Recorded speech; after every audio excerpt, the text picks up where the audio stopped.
That's my girl Grande right there. Welcome to Intervals 2 with Mr. Green, aka Beethoven Boy. Make sure you watch my other video, Intervals 1. Otherwise, this is going to be difficult.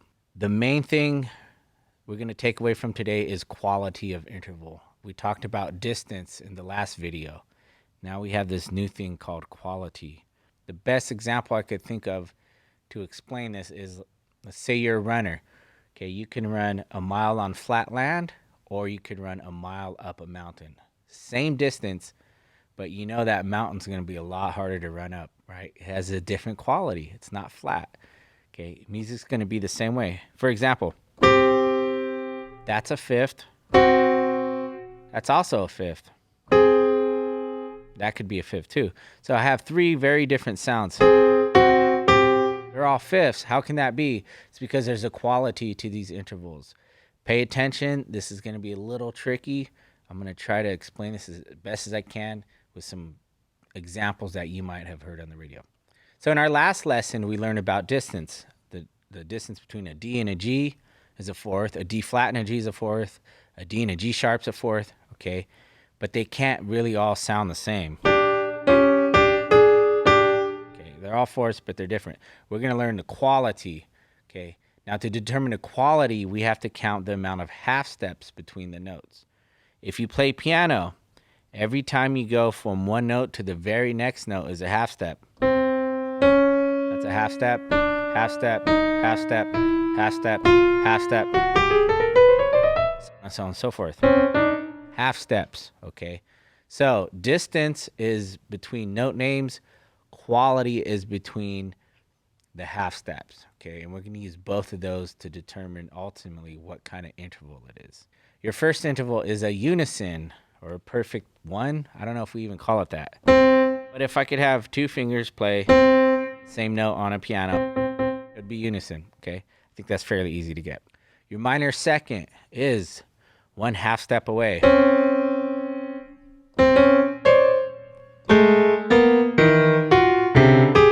are all half steps. They sound really nasty, right? Surprisingly, probably one of the most well-known and very beautiful melodies starts with this minor second half step. Do I have to finish the song? You already know what it is.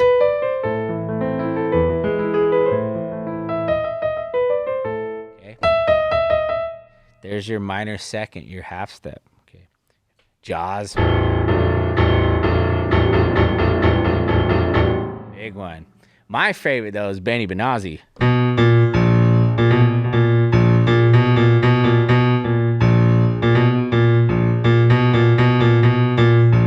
Satisfaction. Oh, that's cool. One thing, like, I've noticed in, I think a significant amount, like Dr. Dre stuff, if he's in some kind of like minor feel, he likes to add these little things in there. These, I don't know, stingers or whatever you want to call them.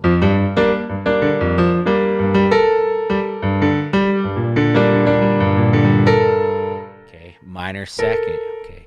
Context is going to determine how ugly or nice that minor second's going to be. You have the major second. This one sounds a little bit brighter than the minor second. It still rubs, okay, but not nearly as much as that minor second. Okay, major seconds, they're kind of hard to parse out in pop music. Happy Birthday is probably the song that really uses a major second a lot. Happy birthday. That's your major second. There's some other rock songs that do it. Red Hot Chili Peppers.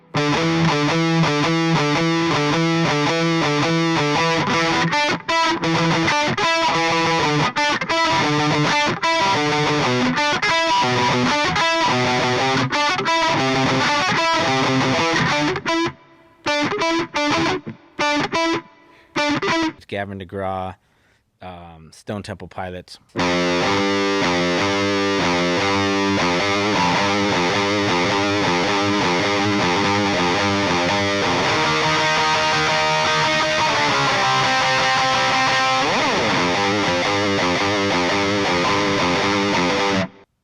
Minor third, the most recent example of a minor third I could think of in a pop song is probably Falling by Trevor Daniel. If you listen to the guitar riff in the beginning, plays that the whole time. That's a minor third.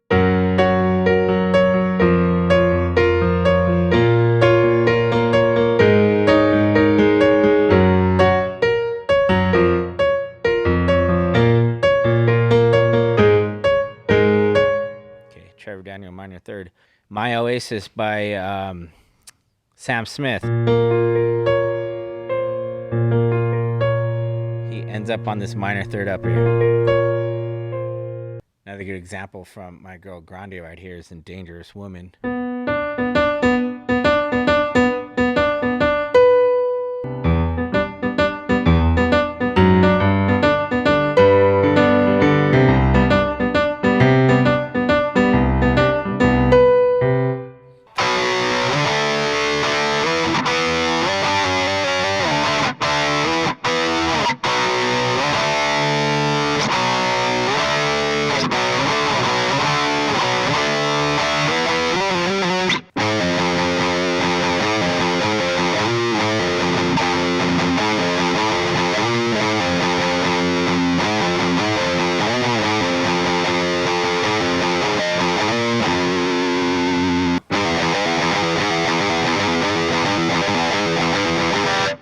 The major third has 4 half steps. 4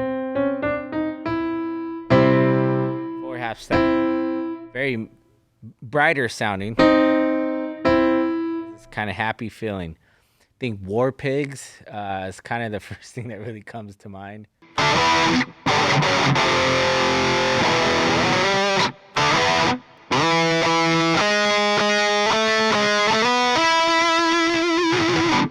The perfect fourth. This one has 5 half steps. 1, 2, 3, 4, 5. This is kind of very open quality. Savage has his descending perfect fourth.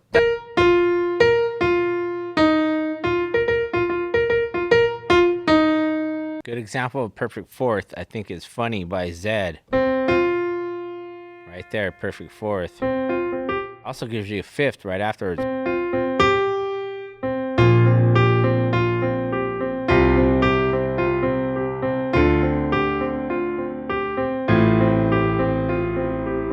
Perfect fourth. Also, I play a lot of rock, so Smells Like Teen Spirit by Nirvana.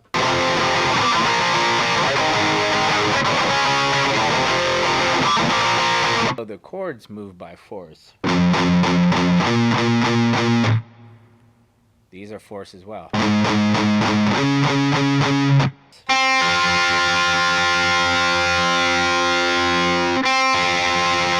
My favorite, Naruto. Probably heard this theme. Okay.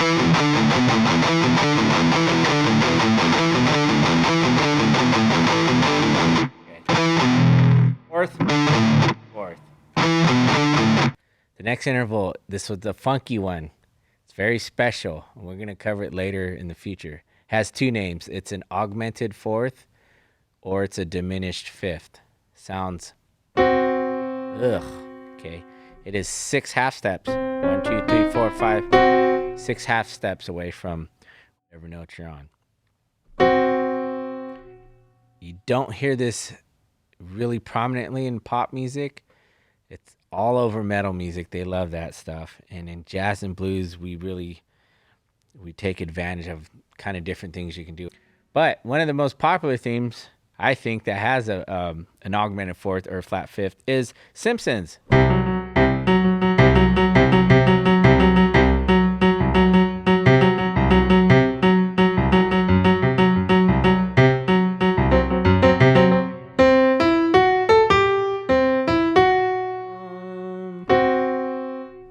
I might have been playing it wrong. Like I said, it's in lots of metal. The first track from Korn, Blind, they just make it rub. Ew. Flat fifth.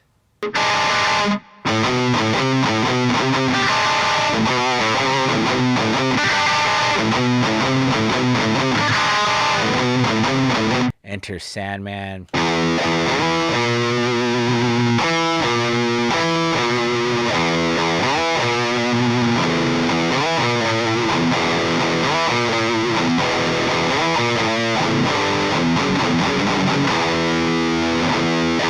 Perfect fifth.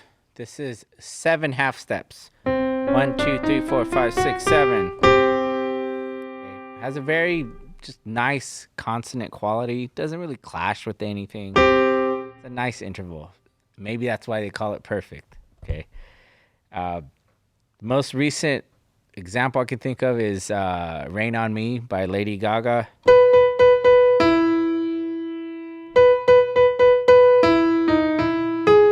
She starts on a descending perfect fifth. Twinkle, Twinkle, Little Star. That goes up a fifth. Star Wars, the very beginning, the trumpet fanfare is a big perfect fifth. Let's see.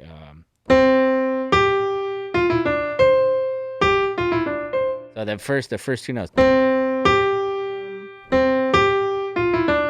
Okay, perfect fifth. Minor sixth. This one is 8 half steps away.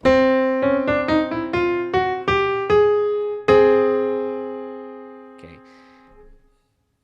Once we pass the perfect fifth, the intervals get a little more difficult to teach. So I kind of got to teach them in relationship to other things. One of my favorite riffs by Eurythmics, and which was covered by Marilyn Manson, was Sweet Dreams. Got that minor 6 in there.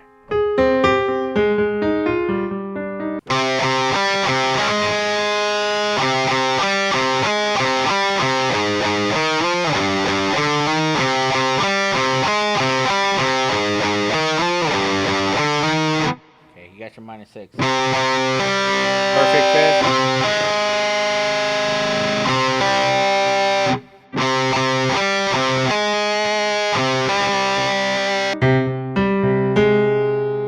The minor 6 is really close to the perfect fifth. Or if you're an old horror fan like me,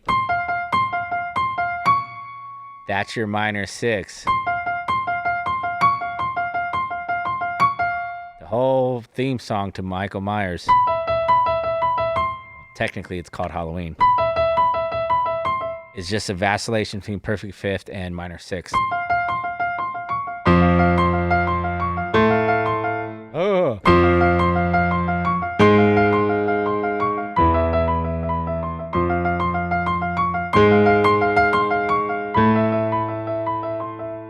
That's your minor 6. James Bond theme. Perfect fifth. There's your minor 6. Okay. Kashmir by Led Zeppelin does the same thing. Perfect fifth. Minor 6.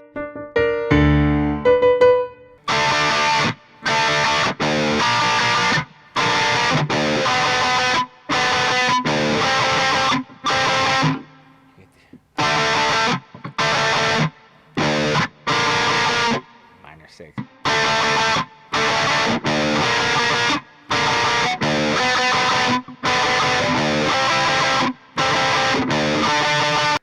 The major sixth is 9 half steps away. 1, 2, 3, 4, 5, 6, 7, 8, 9. I don't know any examples, to be honest with you. This one's a little hard to teach in terms of like trying to teach you melody, because pop music, man, everything's just within a fifth. Okay, so I'm gonna have to teach this one to you a little bit differently. The way it was taught to me was My Bonnie Lies Over the Ocean. First part, that leap. Okay, it's easier for me to teach this kind of in a backwards way. There's a popular progression you've heard in lots of music that goes to a kind of similar interval. Stand By Me.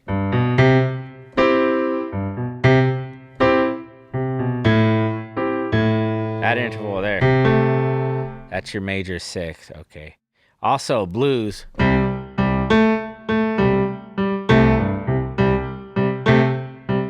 Your basic blues riff is going from a perfect fifth to a major sixth.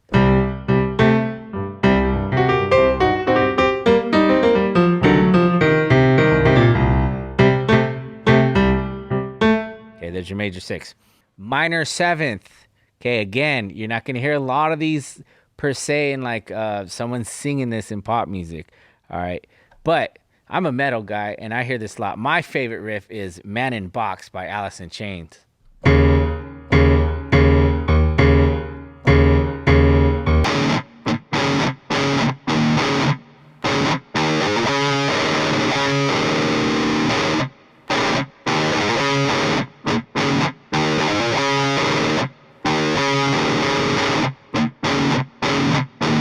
Play that funky music, white boy.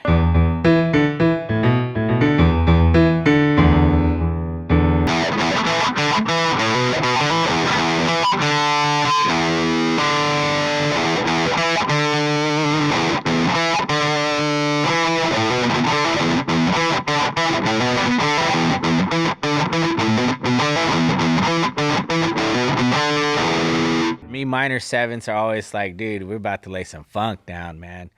Love the minor sevenths. Major sevenths. Okay, these are 11 half steps. Kind of the easiest way to teach this is it's really just, it's a half step away from your root, but we're going to take it up an octave. It has this, it rubs, but it has this nice rubbing sound. I think the only, trying to think of this in pop music, I can't, but Pure Imagination from the original Willy Wonka is like the first thing that comes to mind when I'm thinking about someone singing a major seventh. That's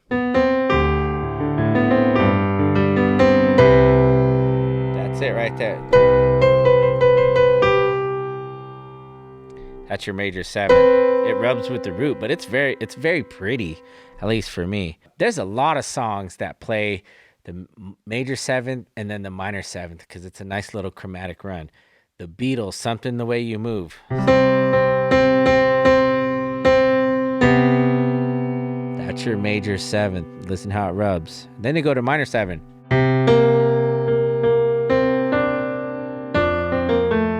Okay. There's your root, major seven, minor seven. What's that band called? Sixpence, the rich, none the richer. I don't know. They had that hit song, "Kiss Me."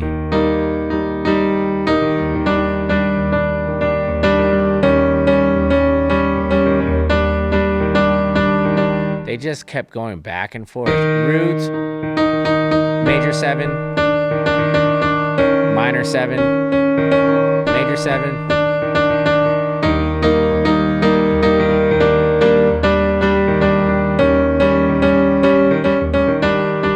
Okay, so you usually get those in kind of your 2-for-1s. Joe Cocker does it in You're So Beautiful. There's probably a bunch of songs that do that. The last interval is your perfect eighth. It is 12 half steps away. And it's just your octave. Okay, I really hope that you can hear that one. It's very open. It's probably the next most stable interval compared to the unison. So you should memorize all of these intervals in order. Perfect unison, minor second, major second, minor third, major third, perfect fourth, augmented fourth or diminished fifth, perfect fifth, minor sixth, major sixth, minor seventh, major seventh, octave. Maybe a word of advice, don't let the major minor qualifier kind of mess you up. It doesn't refer to keys. It just refers to which one's the bigger interval, that would be major, and which one's the smaller interval, that's the minor. Okay.